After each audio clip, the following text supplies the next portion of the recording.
Hi there, welcome to my channel. My name is Crystal and this is Books Forever After, where I sit on my floor, we talk about everything and all things books and nothing but the books. Okay, so we are going to talk about my plans, my reading plans for July.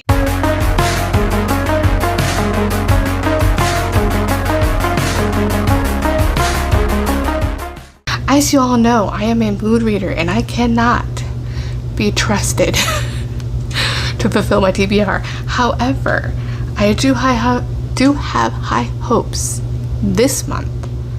And my goal is always usually to at least get, if I can get at least 4, which is basically half, because I only read about 8 books really a month. So getting half of those that was on my TBR read is an impressive feat in and of itself.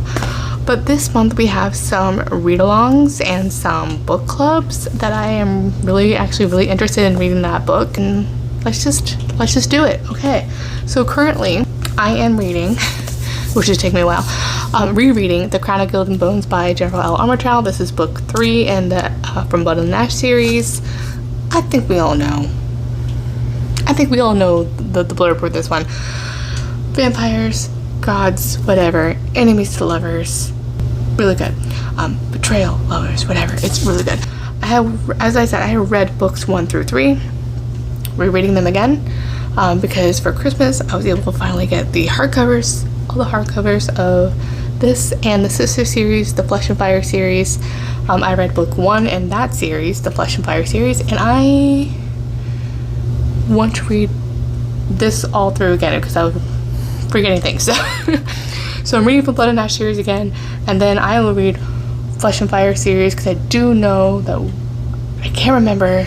I do know, but I can't remember if it's Born of Blood and Ash. So I think it might be the next one in this series, but I think there's like a crossover. I don't know. The recommended reading order is books 1 through 3, and then book 1 of Flesh and Fire. But as you can see, I'm not doing that anymore. I'm going to do rereading, go straight through War of Two Queens, and then do Flesh and Fires, I think. And then I think A Soul in Ash and Blood is like his version. Okay, so anyway, I don't even know. I'm rereading this on audiobook primarily. Usually I can only do one like high fantasy or epic fantasy or romancy at a time, and that one for most of this month of the month of June was book 2 in The Mortal Fates by J. Bree, which was the Throne of Honor and Blood. So yeah, that took a lot of my time. So I was listening to this too on my commute, and I also wasn't commuting a lot the last week or two because I had some personal procedure things, so it happens. Anyway, I like this. All 3 books have been 5 stars. Flesh and Fire series, that one has been 5 stars with book 1. I really love this series. I think this might not be as great because I'm not being able to read it straight through, but I still love it. I still love this. It's fine. I like this. I don't know. There's something about the series. I think it's one of those series. It's like ACOTAR. Some people love it, some people hate it. It may be a little bit hot and cold, depending.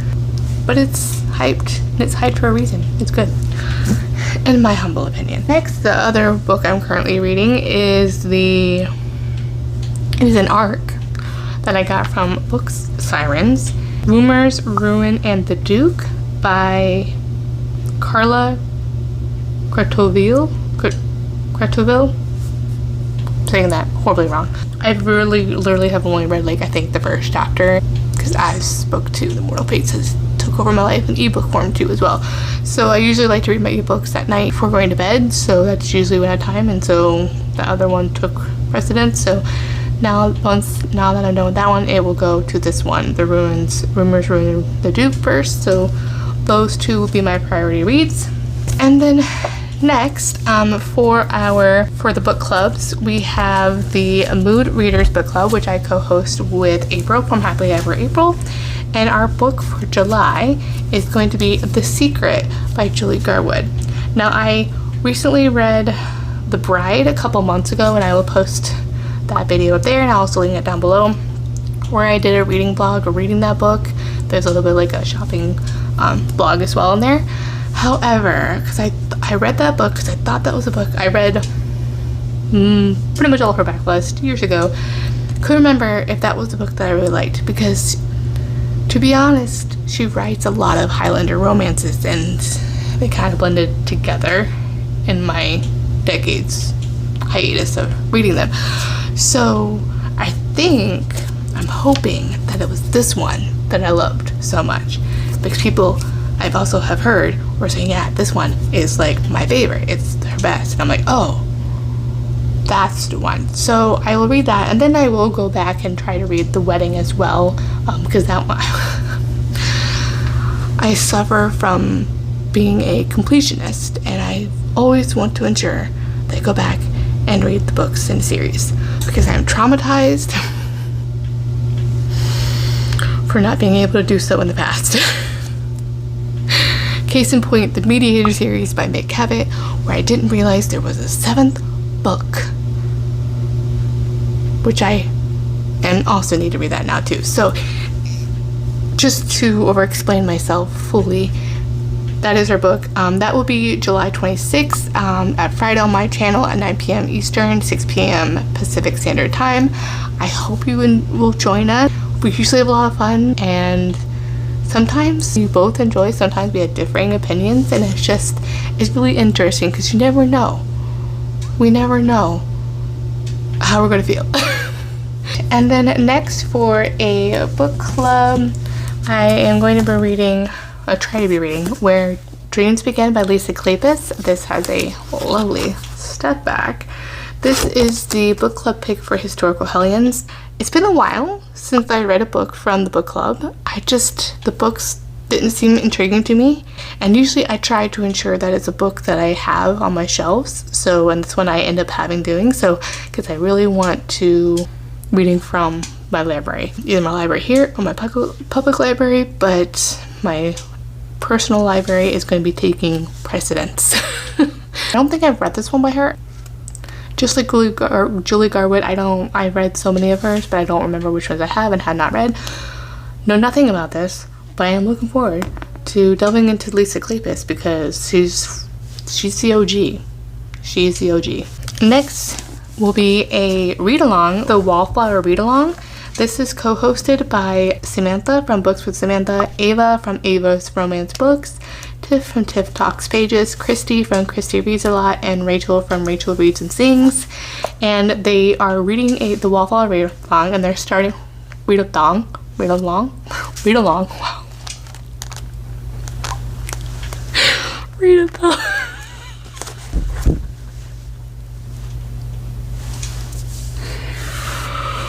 Woo.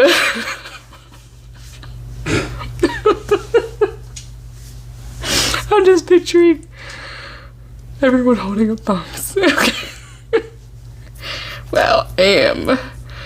Whew, how to get through this. So this is my all-time favorite.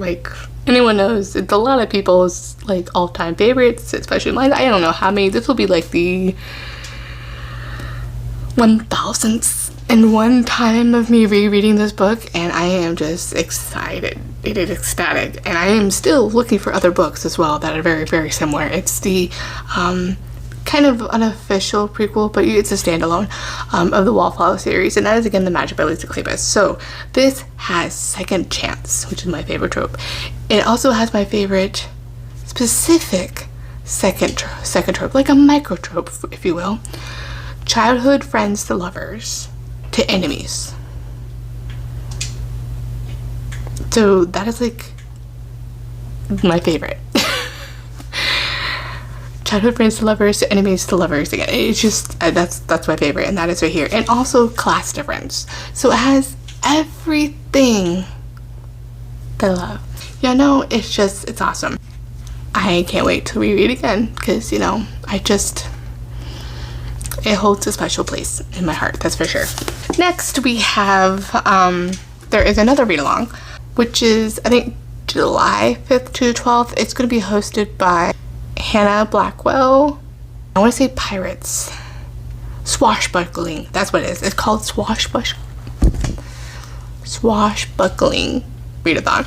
And basically pirate romances or at sea kind of romances or fantasies, whatever. So kind of like any genre but just on the sea. So of course my favorite kind of at sea romances is historical romance, and this is the one I was trying to read during the Ever After Readathon. I just wasn't exactly in the mood for it. It was like very at the end of it, so I wanted to read something that was a little quicker, so that like novella and such. So I think this is also Second Chance Revenge, and this is also Marriage in Crisis, which is another micro trope of Second Chance that I love. I think this takes place in like 16th century when I started reading it, so like that was a little surprising. It was talking about, I think, Henry the Second. Definitely a different time period. Why are there so many Henrys? Anywho, I think she betrays him somehow, where he has to be like exiled and is forced to become a pirate against the English kingdom, so it becomes like a privateer thing, like a pirate. And yeah, I'm not exactly sure how it works. However, their meet cute. It's very interesting. It starts very action off, so it's overtaking her ship where she's on, and then it goes to a flashback to where like they first met and their meet cute. With their meet cute was really cute. So that's as far as I got, and it was really good. It still has that writing of the very historical writing, which isn't too bad. Which is a kind of writing style that is still kind of, I feel like, is missing, but it still takes me a minute to get back into, where it's like focused on a little bit of the history, but not too much, but like it just leaning more into that, which I do appreciate. So Shannon Drake, she's also known as Heather Graham, I believe, as well. This is my pick for that read along. Alright, and next I also have Portraits. This is a rollover from last month. I picked this in my spinner wheel TBR, so as you have noticed, I'm not doing a spinner wheel this month because I still have ones to finish from that. So we have Portraits by Stefan Holm. This was recommended to me by a subscriber, and I, lo and behold, not too long after, I found this at a thrift while I was thrifting at a library book sale. So this was just quite the find, and it is a Western historical romance, which is another thing like contemporary romance that has to be done well for me to like really enjoy it. I have, and my most favorite is True Love by Millie Criswell, as I have talked about ad nauseum on my channel, and I am looking for something similar to that. And so a subscriber had recommended this to me, that if I like True Love by Millie Criswell, try this. So I'm trying this. And then next I have some fantasy that I want to get to as well, other than the JLA one. So I have A Stone Cold Touch by Jennifer L. Armentrout. This is book 2, and I don't know why I can't. The Dark Elements, right on the cover. This was the series that I had picked in my spinner wheel last month for the YA fantasy series. So once I'm done through the series, this is a trilogy, then I will pick another one from that spinner wheel. So for next month, I will be able to pick, maybe, if I'm able to get through this book and the third book, then I will do another spinner wheel for August. If not, then for September. So we'll see how that goes. This is interesting. It has I want to say a contemporary fantasy or / urban fantasy, however you want to say it, and a very like paranormal as well. It has gargoyles and angels and demons.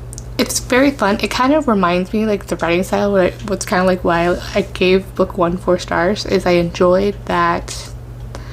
It kind of gave me that feeling a little bit on reading the BDA series by Meg Cabot. It gave me a bit of that feeling, so I really enjoyed it, especially in book 1 when there was like a zombie scene in the basement. So that was very fun and interesting and funny. So I enjoyed it, and I enjoyed like the spunkiness of the character, the strength of the main female character. So I enjoyed that. Looking forward to seeing where it picks up, because book 1 left off at a cliffhanger. There you go. And next I want to read How Does It Feel by Janine O'Reilly. This is a new release. I think it was first indie published and now got picked up by, traditionally published by Bloom. And book 2 is actually on its way to me. I pre-ordered it. And I have heard this is really unhinged. It's fae. And I'm just interested in it. So it sounds like it's like fae, just not that great at people. So it's, I want to say kind of, maybe it's like the Cruel Prince vibes. I don't know. I haven't heard very much. I kind of want to go in blind because people have just said it's good, hit or miss. But I don't know. It sounds good. It's like the female character is in our world and she is like a scientist or studying bugs and insects, I think, and whatever that is, and she like falls into like a portal, I'm guessing, into this fae world, and that's where she like is introduced to the main male character there, I believe. So that's all I've heard. And this should be interesting, and it looks relatively short, so hopefully I can get started with that. And then I have a little bit of a chunker. And that is City of Gods and Monsters by Kayla Edwards. And I got this for my birthday. And and as soon as I got it as well, the ebooks went on sale as well for 99 cents. So I got the ebooks as well. But it's just funny how that happens. So I'm hoping to like this. I heard this from Book Talk that it's, they're like most favorite next to ACOTAR. So I'm like, well, I don't even know what it's about. It's basically a paranormal romance. I think it's in like Louisiana, I think, as well. So that sounds interesting because Vampire Diaries and the, oh gosh, what's that spin-off series? The Legendaries or whatever. The originals. But yeah, there's vampires, werewolves, witches, and other supernatural creatures. And they kind of partner up. Oh yeah, he is the leader of the 7 devils in the most feared dark slaying circle in the city. Literally, I know nothing, but I am intrigued, and I could read the synopsis to you, but I don't know if you want to be read to. But it looks good, and let me know down in the comments if you've heard of this book and if you liked it. I'm really interested in it, and I'm really happy that it's a very floppy book, because y'all know how I like my floppy books. So looking forward to that. If I love this, I definitely want to get the rest of the books in physical copy as well. So there we go. And then lastly, I am also buddy reading, finally getting back into middle grade. I am reading Amari and the Night Brothers with my son. So he is already, he is such a fast reader. He's already read book 1 and book 2, and he is currently, as I am speaking, rereading the book 1. So I just love that kid. I'm gonna be listening to the audiobook, but I'm currently in the middle of an audiobook, so as soon as I'm done with that audiobook, I'll be reading that one too as well. So it's like, Mom, why are you reading it yet? Because you're a fast reader and Mommy is slow. I am slow. Looking forward to that. I think I know nothing about this, but I've heard little bits and pieces of this. I think it's a magical school and like witches, things like that. So I am interested in that, and I know and I believe it's a trilogy, and I think book 3 is releasing in August. So yes, he got it physically checked out from the library, and I'm checking a audiobook out from the library, so we'll see how it goes. And I might have to end up checking out the physical book as well, so we'll see. So that's 10 books. 10 books is already 2 books above what I probably will read, but we'll see. So let me know down in the comments what book you're most interested in reading for July, or what you're looking forward to. As always, my links would be down in the description box below, as well as all the other links I have mentioned. Give this video a like if you liked it, and subscribe if you want to, and I will see you in my next one. Bye. I am really starting out strong with this one, and I am rambling so hard. A++ in the rambling department.